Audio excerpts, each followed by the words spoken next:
All right, so I'm back. I've got trying to focus in on here on a Havana Montecristo 80 Aniversario, and just kind of focusing in there on the wrapper and the label.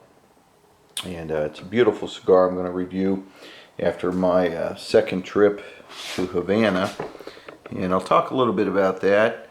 But it was a great time, and again, the going to Cuba is just phenomenal. Our second trip, before I get into the cigar and cutting it, I'll show you a couple little things that I got. You know, you go to Cuba, you can certainly get cigars. As Americans, you can bring back, I believe the rule is 100, but sometimes you get questioned at customs about how you're bringing them back. So you can get these tins, and you can see this one here, this really cool Romeo and Julieta. Kind of a big tin. I don't know how many it holds, but I'm going to say close to 50. You got two compartments there. You got one piece there with some foam, and then the other piece it opens up. So that's the Romeo, and I got two of these my first trip, and then I got a Partagas this time. But this is the Montecristo from last time. You see a little dent there from customs, or from coming back through the flight. But in any event, I'm going to review this 80th Aniversario. The Montecristo Havana is, as many of you know, obviously we can get Montecristos in the States, but they're owned by Altadas. It's a very different cigar than the one you would get out of Cuba, and which is Habanos SA. I think one of the reasons that you would not get ever a release on the embargo is Altadas would have to agree to compete, their Montecristo to compete with the Havana Montecristo, and I don't think there would be any competition. I think the Havana would win out, and the Montecristo that Altadas owns would go by the wayside.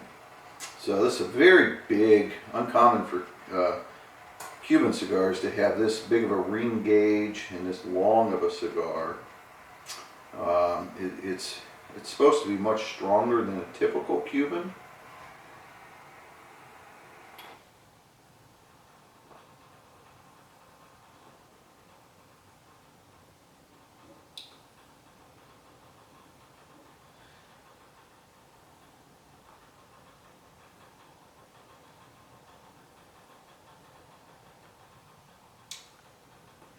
It's got a unique flavor, especially for a Cuban. A little bit of spicy. It's very hard to get spicy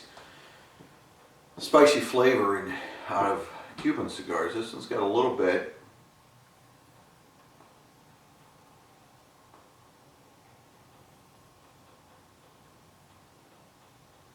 So they got some deep burn flavor to it now. It's drawing pretty good. If I had a single complaint,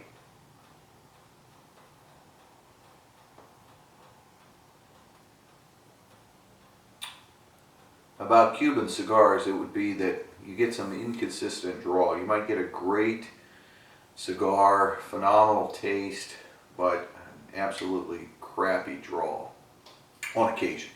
And I think more so than you get out of your good Nicaraguan and Dominican brands.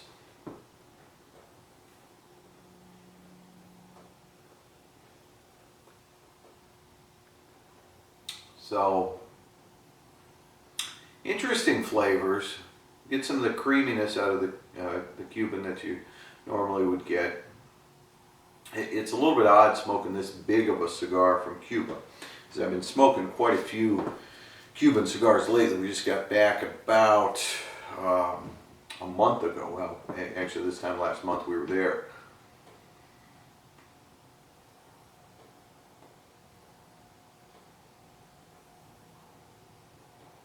And I've been smoking pretty much non-stop Habanos.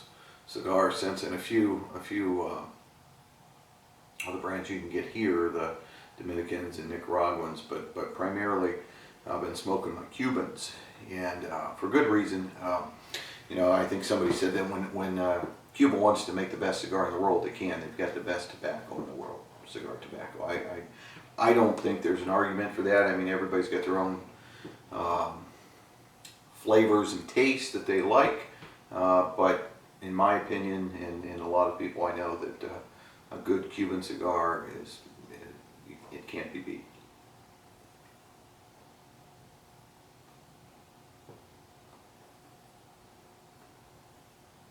On occasion, I would put up a Padron against it, and sometimes, you know, a cigar that you can get at a local shop will kind of blow you away, but for the most part, the taste of a Cuban cigar is something that's very unique.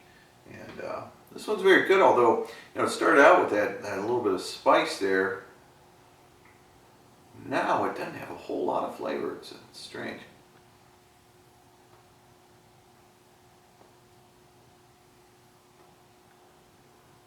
And it's taken a fair amount of effort to draw. You can tell there's a lot of strength coming through now, but it's subtle.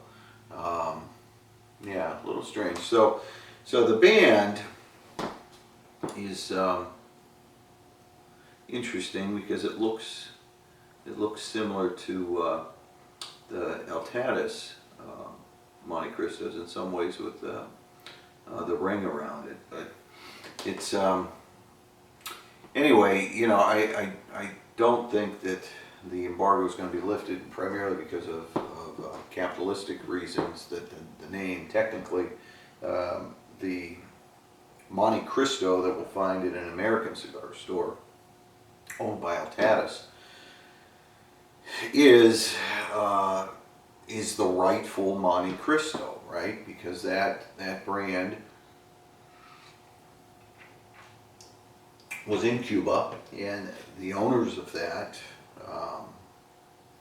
they left. They were exiled to some extent. I guess they had a choice to stay, but they would lose kind of their rights to their factory, and so they left. The owners owning the name, and then they developed the tobacco. Most of them. I think eventually Nicaragua, and then they were bought out by other cigar conglomerates like Altadas, and so technically that is the true owner of the Montecristo is Altadas. However, the true taste of the Montecristo that became so popular as a Cuban cigar is still in Cuba. And that, in my opinion, is without a doubt a much better cigar.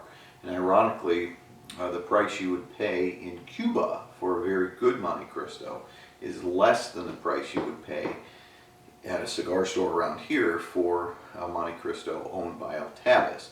And the Cuban Montecristo is far, far superior.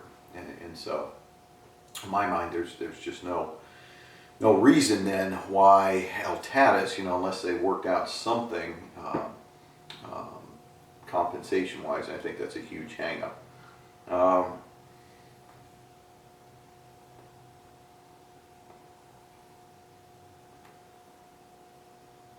I forget what I paid for this.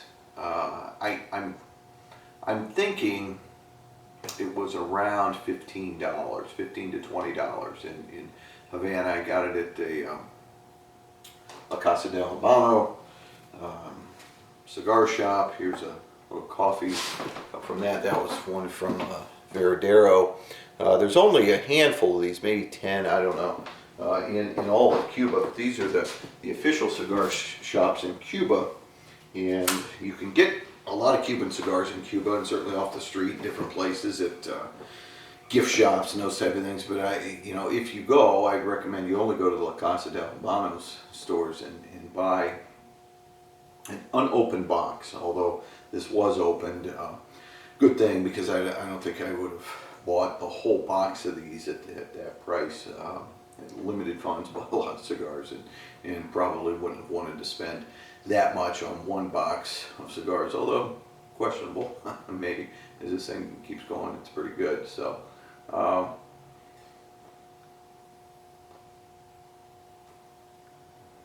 as I'm just, a fifth of the way through, if that, maybe a sixth, I'm going to wind up here. So it's hard to say how, so far very good. I'm enjoying it. If you're a true cigar aficionado, if you love cigars and you're an American, you got to go to Cuba. Look it up, look up the ways to go. It's very easy. It's my second time there. I went under the State Department rules of support for the Cuban people. Had no need for a tour guide that you need for this people-to-people exchange. You can go there, book an Airbnb. There's great. The Cuban people are extremely friendly. It's extremely safe. I loved it. The cigars taste amazing there. The price is amazing. The food is amazing. The coffee is amazing.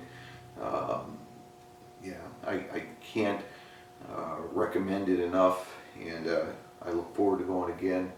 And I got a couple other gems, some edition limitadas that Cohiba that way, and a Montecristo, and